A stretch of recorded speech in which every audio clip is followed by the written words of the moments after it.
kemudian adalah atau juga tentang Hikmas dan istri lain dibantu oleh rekan kita itu TNI terkait tadi dengan adanya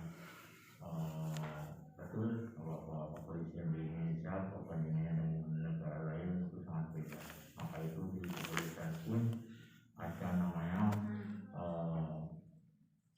menggandeng potensi masyarakat. Inilah ya salah satunya potensi masyarakat yang ada tadi yang sama disampaikan bahwa namanya lembaga swadaya masyarakat bahu-membahu dalam rangka program pemerintah saling mengawal, saling mendukung dalam kegiatan tersebut. Dan terima kasih atas kegiatan dan kehadirannya dalam ini, apalagi dalam musim pandemi betul sekali kita dibatasi. Alhamdulillah terlaksana semuanya protokol kesehatan dan apa yang disampaikan tadi dari pimpinan kabupaten juga tertampung sama Ibu Camat. Intinya